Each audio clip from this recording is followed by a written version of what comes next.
was very tough for us, very, very tough, brother. From 82 to 86, we really struggled.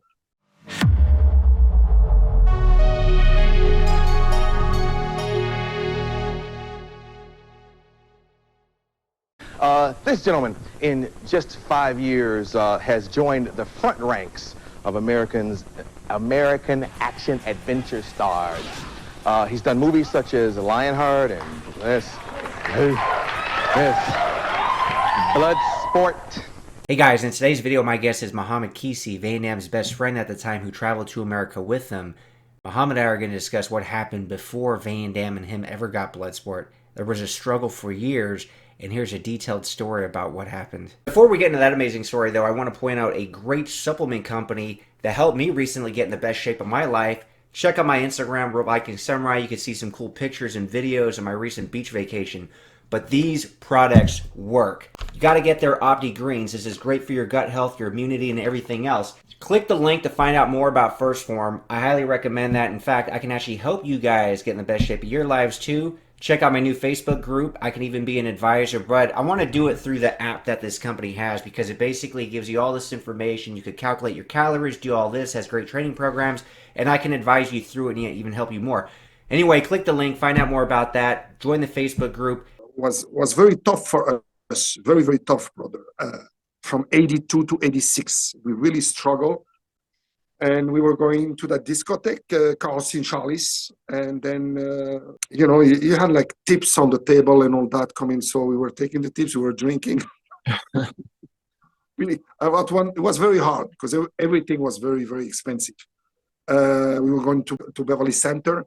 Yeah, there you have a place with shrimps and all that, And we eat, right? We take the bag instead of going to the cashier to pay. We put it in the garbage and we come out. We got ourselves a deadbeat back here. So anyway, we did different things to survive. Basically, what happened, at one point, he met a girl. He met Cindy Derder, which was his second wife, because his first wife was very young in Belgium, with Melly from Venezuela, originally from Caracas. A beautiful woman, but just stayed a year or two and then they finished. And then his second wife was Cindy Derder, okay, living in Newport Beach. And I was happy for him, I was happy for him. And very wealthy guy, her father. Mm-hmm. He had even a street on his name, Derderian Street. Wow. And then he had a beautiful place. The father paid for the whole wedding, beautiful wedding. So Jean-Claude had some money, the father was keeping some of the money in case of something happened. But then with that, they buy, I remember, a diamond ring, they give it to her. So I find a work. I find like a work he was like gluing carpets at the manufactory of her father, because her father made a fortune with carpets. Armenian, they're known, they're known for their carpets, Turkey, Armenia, they do beautiful Yeah, carpets. that's interesting, because I heard Van Damme laid carpets before he made it in Hollywood, so that's cool to get the origin story. So that's how he ended up getting that job. Yeah, absolutely. That was his work there. And, the father wanted to know what kind of guy it is, you know what I'm saying? Of course, so father of the spouse, they're always very careful. So his daughter really fell in love with Jean-Claude. So anyway, I was working on a pizza restaurant and a Chinese restaurant to make a maximum of money. Mm-hmm. I was known also to clean apartments, especially the kitchen, the fridge, and then I start to be known very honest, things like that. People talk, and then I just take those big, like fridge, kitchen, and clean on the back. So I was working very, very hard, and then sleep little, and then put money on the side, eating in the restaurant, so I didn't have to spend money in the restaurant. I mean, I have to spend money for eating, so money always on the side. Yeah. And then I, with the moped, going delivering food. It was cannelloni manicotti, I remember, in the oven. I was burning myself in the pizza restaurant. And then after I was delivering pizza, and also after at nighttime, it was like delivering a Chinese restaurant. One day in Beverly Hills, who opens the door? It's Ringo Starr. So I give him the food, and he give him, I remember, $100 bill. That didn't happen every day, but time to time, I got like big tips. Nice tip, yeah. Putting on the side, putting on the side, putting on the side. So anyway, at one point, Jean-Claude said, I have enough. Those people, they don't believe in me. They think I dream because they know I want to do movies. So I just said, just be patient, Jean-Claude. Look where you live. Look what, look at where I live. I was living with like Mexican people who were cleaning the dishes in the restaurant, and was one room with 4 beds. And look at me. I said, look at where you are. Yeah, but I didn't come here to glue carpets and that. It was like, really irritated. So I got to talk to him, and he got back. Then after like 2-3 times like that. And then the final time was very bad. He really got to a big fight with her. And then he came in, and then I said, Jean-Claude, you know what? I said, because, he was also upset. He didn't give back the ring, anyway, I spoke to the dad. I was like, I said, it's okay, Jean-Claude, forget about it. But no. And I spoke to the daddy. I said, I really apologize. And this, so we arranged things the best we could. But anyway, I said to Jean-Claude, look, I remember I put at that time $11,000. I said, here, because he came out from there, nothing, no money.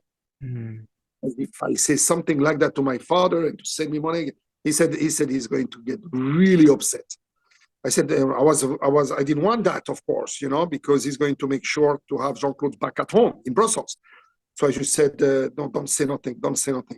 And I remember we were writing to our parents. No, we don't like to write. Jean-Claude don't like to write, and I don't like to write. So what we do like cassette tapes, tapes, yeah. And and then I remember the first time, when we were really have a very, very tough time, hard time, Jean-Claude started to say the truth. We have this, we have that, problems, this. At that time where the guy closed the phone and we were on the beach, we had to let know our family we arrived well. So basically, we did that tape, we sent it, but he started to say the truth. I said, I don't know. I said, what are you doing? Jean-Claude, let me talk. Because if you say the truth, the parent's going to say, come back home. Sure. That's all they want to say, come back home. The guy lied to you. He said he has a home, he has this, he has that, and you have nothing. You're on the street, you come back home. You have your return ticket, come back home. So I was afraid of that. I said, no, Jean-Claude, no. And then I start to talk. And I said, papi, mommy, because Eugène and Eliane, I was calling them since little papi, mommy. And then also I sent to my parents, my family, same thing, basically saying, wow, we are in that big mansion in Beverly Hills, beautiful, the swimming pool, the fridge is full. We are doing great, So basically that's what we sent to them. And I'll come back to, I wanted to say that anecdote because it's important to say to the young out there to not to really worry your parents. I'm not hiding my eyes. Then take off the glasses. Come on, now. Sometimes, because a lot of young people worries their parents so much, and that's not good.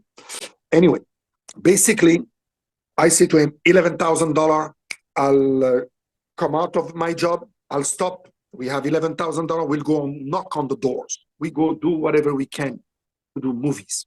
So basically, Jean-Claude was happy. He said, wait, good, great. Loved it. And then I said, we need a better place because, And then I find a place. We find that Jean-Claude and I, Norton Avenue, I remember. $730 a month. Mm-hmm. Janet Aglenti, the responsible, the manager of the complex, apartment complex, 50 years old. She's also into screenplay. And we were writing a screenplay, Jean-Claude and I, called Atlas. Nice story, by the way. We start to talk about screenplay. And then say, you know, and then we start to be friends with the manager, Janet Aglenti. She started to help us with the screenplay. Basically, we worked with someone, Atlas, in Belgium, who likes to write, but we give the ideas. Jean-Claude gives ideas, I give ideas, and the guy in Brussels who knew also, he writes very well, right? So basically, we had it in French, then we had it translate in English because we knew we'll go to Hollywood to show it to people, they don't know French. Sure. Anyway, we start slowly, but our English, of course, was getting much better at that time, you know? It was hard the first 6 months, but then after a year, 2 years, 3 years, we start to do very well. Mm-hmm. So when we said the name, Frank Cujo, because she saw the picture, nice picture, wow. So, you know, that split, she loved it, right? But she said, don't like the name, Frank Cujo. What is that? She says, Frank, it's too much like a truck driver. We didn't know that, right? That's what she said to us. It's too much like a truck driver. And Cujo is the name of a dog in a movie. Yeah, with rabies. So she said, no good, Frank Cujo. She said, what about, you know, Jean-Claude? Jean-Claude, it's good. I mean, you know, Van Varenberg, even though you have Schwarzenegger. But at that time, she said, okay. She said, Van Varenberg, I can understand we maybe find something. Then I start, my friend, Paul Van Damme, passed away. I say, Jean-Claude, that would be homage. That would be something for our friend. What about Van Damme? Then when she hears Van Damme, Jean-Claude Van Damme, you know, with that American accent. That's nice. That's nice. And that's how he got his name. That's a great name. That's an amazing name. The coolest name ever. And Van Damme, actually, it's a city in Belgium, a small city, beautiful, near Oudskerk, near Knokkelzoet. You have a place called Van Damme. And then this guy, I remember when I went to the cemetery there, that's where he went to the cemetery because that's his racine, his origin. So what happened is we basically try to make it, right? At the same time, we did send like letters from Brussels to people, right? Did you write letters to America at one time? Thousands. And to actors or producers or what? And then we send, you know, letters to Stallone, to Schwarzenegger, to Chuck Norris, to Charles Bronson. And the one who answered to us, because we send the magazine with martial arts, the one who answered to us was Chuck Norris. Okay. The one who answered to us. And he was living in Rolling Hills. First, Janet Aglenti says to us, you have Dramalog. It's a newspaper every Wednesday. Take it. There you have open casting call, and all that. And so we start to take that magazine, Dramalog. And I start at the same time, it's $730. I mean, a month, that money is going to go fast and I need more time. And I was already thinking about that, you know. So I spoke to Janet Aglenti and we ran to a girl, beautiful girl, Tony. She was looking, because I said to Janet Aglenti, please, we have 2 rooms. I'll stay a room with Jean-Claude, and the other room we rented like that, you know. She said, no problem. And then one day she called, I have a girl. And then we met her, beautiful, stunning, and very sweet. And she paid $400 because it was a good deal for her, you know. and then we paid 330. Mm-hmm.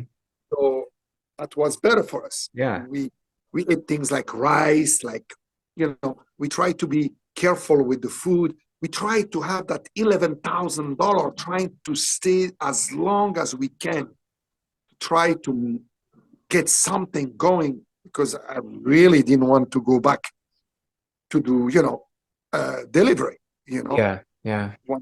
One time they almost killed me. An old woman couldn't see, and she burned the green light. She hit me and my moped, the food. I mean, I was lucky there. Anyway, so basically there we start drama, right? And then many places we went, Jean-Claude was like discouraged at one point, and I was like, we just have to be patient. We just have to be patient. We just have to keep working, keep believing, keep, and money was coming down, right? So then at one point, I saw Dramalog.